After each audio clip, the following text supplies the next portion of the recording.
So Bawumia is not getting a running mate. Adriana not getting a running mate. Let me tell you why. Over MPP. Adriana ba over MPP constitution ni mo a.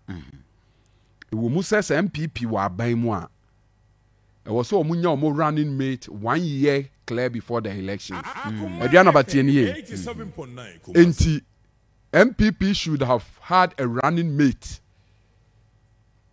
at least on 6 December 2023. 3 months down the line, Dr. Bawumia nya running mate. Or see May mu no be dey. Obey 5 months. Not just say, Omako 6 solid months. Oma violate your more constituency no 6 solid months. But said there's a window for them in their constitution. And no America say they can go for ordinarily no. I was so unya running mate 6 months 1 year clear.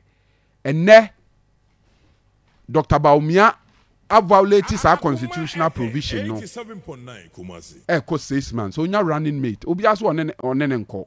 And as I say, I done it on thousand or the koboha, nor the akoboha, or the koboha, nor the akoboha. Ufree a yomo flag bearer ship a him now by national Diana Honsuja them. Stephen Tim will say, I had done anything, Papa, you know, to when you did good about you. Oh, yes, because Bawumia you run Bawumia in the campaign team, 17 national chairman on count. Diana Bazokai, ye campaign team.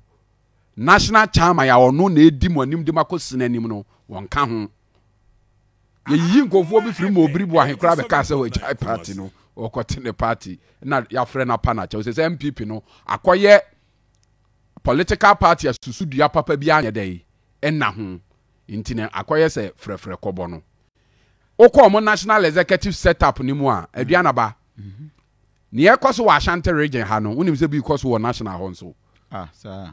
Most of their national executive, especially their chairman, omu onyinwi. Sa se ache mafia for no percent omo ye net said the omo soma adwe na still wo de eye ahoma so ne pa. Adwe ne nam ho all right there ba na wo na wo gina ikira wo ye de wo control. Adriana ba unim say most of their appointed executives no eye nkofo ebeka so omo ye stooges of the ache mafia. Obi ti say Richard Ahiagwa MPP for nankasa mpe no bagabi na de naba no oye director Dankwa Institute ni abe no director of communication. Obi ti say omo deputy general secretary ba ko ye frɛ no Madam Hwan Antoinette Otibu Dako. Ono nso no ye Dankwa Institute Gabi company no de na be she party nim. Inti ne even at the national level no.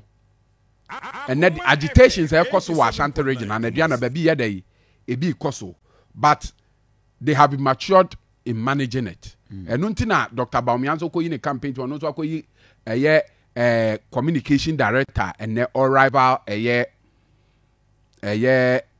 nipa party ayede akọ in Diana ba yemra Ashanti region. One will say me de bia me ka say MPP Adriana, they don't take Ashanti region seriously.